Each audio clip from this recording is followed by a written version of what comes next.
기출문제 풀어보도록 하겠습니다. 링크드 리스트에 대한 문제예요. 링크드 리스트는 배열과 달리 데이터 영역과 주소 영역이 하나로 묶여서 앞쪽에다가는 데이터를 저장하고 뒤쪽 주소 영역에는 다음번에 올 데이터의 위치를 저장함으로써 유연성을 확보한 그런 형태의 자료 구조를 의미합니다. 아시겠지만 배열은 연속적인 공간에 데이터를 할당하기 때문에 데이터의 삽입이나 삭제가 굉장히 어렵죠. 다시 말해서 얘가 0번째, 첫 번째, 두 번째라면 여기 0번째와 첫 번째 사이에 어떤 새로운 내용을 집어넣고자 한다면 얘를 전부 다 뒤쪽으로 옮겨야 되죠. 이런 식으로. 굉장히 그러면 불편하고 시간도 많이 걸리겠죠. 반대로 지운다고 한다면 어떤 내용이 지워졌을 때 뒤쪽에 있는 데이터가 또 앞쪽으로 이렇게 채워져야 하는 이런 형태가 구현돼야 되기 때문에 굉장히 시간도 많이 걸리고 비효율적입니다. 반면에 링크드 리스트는 삽입과 삭제가 굉장히 자유롭죠. 즉 새로운 데이터가 들어간다면 주소를 저장하고 있는 곳에 값만 바꿔주게 되면, 즉 얘를 이렇게 가리키도록 하고 새로 삽입된 데이터의 주소 영역은 이렇게 가리키도록 하면은 쉽게 이렇게 삽입이 될 수 있죠. 단 데이터 영역과 주소 영역이 있어야 되기 때문에 그만큼 공간을 많이 차지한다는 그런 단점이 있겠죠. 뭐 이런 이야기를 여러분들 자료구조 시간에 배우셨을 거라고 생각합니다. 자, 바로 그러한 형태가 여기 오늘 문제에 주어졌네요. 자, 본문 봅시다. 자, 구조체가 이렇게 현재 정의가 되어져 있네요. 역시 데이터 영역과 자기 자신과 똑같은 자료 구조를 가리키는 포인터 변수 P가 이렇게 현재 정의가 되어져 있어요. 좀 전에 그림을 그렸던 것처럼 이 노드라는 형태의 자료 구조는 이렇게 데이터 영역과 포인터 변수 P가 있고, 얘는 아까도 말씀드렸다시피 포인터 변수이기 때문에 얘는 반드시 주소를 저장하게 되고, 여기 보시면은 스트럭 노드라고 되어 있기 때문에 자기 자신과 똑같은 구조체를 가리키는 그런 용도로 쓰겠다는 이야기입니다. 메인 함수 들여다봅시다. 자, 스트럭 노드 X 했어요. X라는 변수 하나가 만들어지는데 얘는 어떤 형태다? 데이터와 P라는 그 구조를 가지고 있고 얘 이름은 X예요. 그리고 여기 이 부분은 각각 초기 값이죠. 그럼 얘는 1, 얘는 널 이렇게 되겠네요. 두 번째 줄도 쉽게 그림 그릴 수 있죠. 그렇죠? Y가 만들어질 거고 숫자 2, 널 이렇게 되겠네요. 세 번째 줄 역시 아주 쉽게 그릴 수 있습니다. 3이 들어갈 거고 역시 널 이렇게 들어갑니다. 널에 대한 설명을 잠깐 드리고 갈게요. 보통 우리가 널 하면 아무것도 없는 상태 뭐 이런 얘기 하는데, 여러분 C에서 널은 딱 두 가지 경우 생각하시면 거의 맞아요. 첫째, 문자열을 저장할 때 아마 널을 만날 수 있을 거예요. 여러분들 이런 경우 생각해 보세요. 자, 기억나시나요? str이라는 이름의 배열을 만드는데 초기 값을 뭘로 하라? ABC로 하라. 각각의 1바이트씩 할당해서 ABC로 하라. 여기까지가 끝인가요? 아니죠.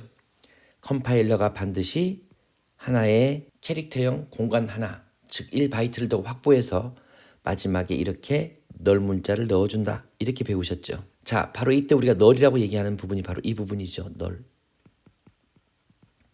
널은 사실 여러분들 상수예요. 여기 보세요. 스탠더드 인풋 아웃풋 헤더 파일. 이 헤더 파일 안에 들어가서 보시면은 샵 define null 해서 이렇게 0으로 선언된 걸 여러분이 보실 수 있어요. 이 0은 숫자 0이라고 생각하실 수도 있는데 그렇게 생각하시면 조금 위험하고요. 얘는 ASCII 코드 할당 값이에요. 그래서 여러분들이 ASCII 코드 보면은 0에 할당된 그 기호를 보시면은 널을 확인하실 수 있죠. 근데 이 널은 바로 어떤 용도로 쓰이냐면 이렇게 문자열의 끝을 의미하는 용도로 쓰이는 거예요. 여기다 그러면 어떤 분들 이렇게 표기도 하시죠. 그냥 0 이렇게 하면 안 되나요?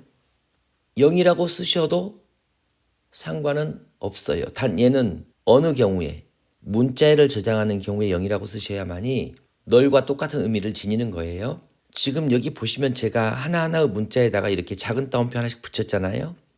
얘는 문자 A, 문자 B, 문자 C를 뜻하고 여기 보시면은 이렇게 이스케이프 시퀀스를 쓰고 나서 0을 썼어요. 즉 이 0은 숫자 0이 아니라 뭘로 취급하겠다? 아스키 코드 0번째 할당된 값으로 취급하겠다. 그런 의미가 되는 거고 결국 아스키 코드에 0번째 있는 건 결국 뭐예요? 널에 할당된 거고. 이해 가나요? 이럴 때 바로 널을 사용하는 거죠.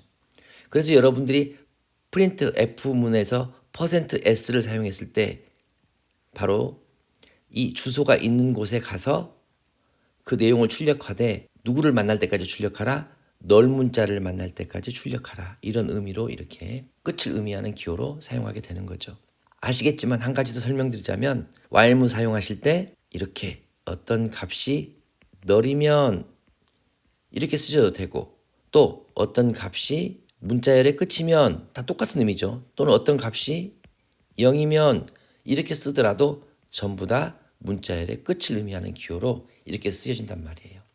그래서 오늘은 여러분들이 이렇게 널에 대한 것도 조금 확실하게 알고 가시면 좋겠네요. 자, 그리고 이 널이 쓰여지는 또 하나의 의미가 있는데 보통 뭐 할 때 쓰는 거냐?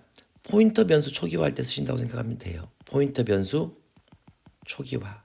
다시 말하면 이 포인터 변수를 선언할 때 포인터 변수 안에 쓰레기 값이 들어가 있을 수 있기 때문에 확실하게 하기 위해서 여기다가 이렇게 널을 넣게 됐죠. 이 널이 쓰여지는 가장 큰 두 부분, 문자열의 끝을 의미하는 기호, 그리고 포인터 변수 초기화할 때 널을 쓴다. 이 정도만 여러분이 아시면 이걸 범주를 벗어나는 내용들은 거의 나오지 않을 거예요. 자, 그 다음 문장 보겠습니다. 자, 이번엔 이 문장이죠. 자, X에 P라는 멤버 안에 누굴 넣어라? Y의 주소를 넣어라. 즉, 이 Y의 주소란 얘기는 여기죠. 이 시작점에 있는 주소를 넣어라. 그러면 이렇게 그릴 수 있죠. Y의 주소가 이 P 안으로 들어가니까 결국은 얘가 얘를 이렇게 가리키고 있다라고 그릴 수 있겠네요. 그렇죠? 자, 그 다음 문장 봅시다. 이번에는 Y의 P라는 멤버에 누구를 넣어라? Z의 주소를 넣어라. 그러면 역시 얘는 얘를 가리키고 있게끔 되겠구나. 알 수 있겠네요. 그리고 Z의 P에 너를 넣으라고 했으니까 아직은 그대로 값이 변화가 없겠네요. 자, 그리고 그 다음 문장 얘죠. 이번에는 Z의 P에 X의 주소를 넣으라고 했어요. 즉 Z의 P 부분, 즉 이 포인터 변수에 X의 주소를 넣으라고 했으니까 결국은 얘가 누구를? 얘를 가리키게 되겠네요. 그렇죠? 그러면 이렇게 그릴 수 있겠네요. 그리고 이번에는 X의 P에 Y의 주소를 저장하라고 했어요. X의 P에 Y의 주소, 즉 X의 P는 그대로 지금 Y의 주소를 가리키고 있는 거네요. 이 주소를 넣으라고 했으니까 그대로 가리키고 있는 거죠. 변함이 없고요. 또 이 문장 Y의 P에 너를 넣으라고 했어요. 즉 이 부분이죠. Y의 P 영역에 너를 넣어라. 그러면 Z의 주소를 저장하고 있는 그 부분이 사라지고 널 값으로 초기화가 되겠네요. 이렇게 되겠네요. 여기까지 이해하시죠? 자, 일단 우리는 여기까지는 다 실행했어요.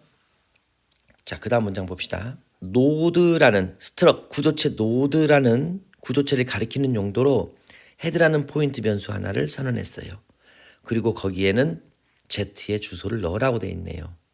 즉 헤드라는 이름으로 얘는 구조체가 아니에요. 그냥 포인터 변수예요. 헤드는. 즉 이 용도는 주소 저장용 포인터 변수. 그렇죠? 자, 그리고 여기에 Z 주소를 넣으라고 했으니까 Z의 주소를 여기에 넣겠다는 이야기는 얘가 누구를 얘를 이렇게 가리키는 이런 모양이 되겠네요. 맞죠? 자, 그리고 나서 자, 이 프린트 문장을 만났어요. 이제 결과값 출력하는 문장이죠. 헤드의 데이터. 여러분들 요건 뭐 알고 계시죠? 원래는 이렇게 써야 되는데 이렇게 일일이 쓰려고 하다 보니까 너무 불편한 거야. 그래서 이렇게 화살표 연산자를 이용해서 쓰게 되는 거죠. 즉 헤드가 가리키는 그 위치로 가서 이 간접 참조 연산자는 이 헤드라는 포인트 변수가 가리키는 그 곳에 있는 값을 의미하는 거죠. 그곳에 가서 데이터라는 멤버 값을 가져와라. 즉 헤드가 가리키는 이 곳에 가서 데이터 구조체 안에 있는 변수 이름이죠. 그래서 그 내용을 가져와서 십진수로 출력하라고 했으니까 얘는 3이잖아요. 그렇죠? 그러니까 일단 3이 출력되겠네요. 자, 그 다음 얘는 뭐죠? 헤드가 가리키는 곳에 가서 거기 또 P가 가리키는 곳으로 가서 데이터를 가져와라. 헤드가 가리키는 곳으로 가서 여기에 있는 P가 얘잖아요. P가 가리키는 곳으로 가서 그 안에 있는 데이터를 가져와라. 그러니까 얘는 1이 되겠네요. 그래서 여기는 1. 자, 그 다음에 이 문장이죠. 역시 얘도 따라가 보면 쉽게 알 수 있죠. 헤드가 가리키고 있는 곳에 가서 그 중에 P를 따라가서 그 P가 또 가리키는 곳에 P를 따라가서 거기에 있는 데이터를 가져와라. 헤드가 있는 곳에 가서 그 P의 위치에 P 안에 있는 내용을 가지고 따라가서 그렇죠? 그 안에 있는 P가 가리키는 곳에 데이터 값을 가져와라. 여기는 그래서 2가 되겠죠. 그래서 결과는 3, 1, 2 이렇게 나오겠네요. 구조체 그리고 포인터 변수 쉼없이 문제에 꼭 출제되고 있습니다. 개념들 확실히 여러분 잡으셔서 이런 비슷한 유형의 문제가 나올 때 차근차근 따라서 잘 푸시면 좋겠네요. 자, 오늘 내용 여기서 마치도록 하겠습니다. 고생 많으셨습니다.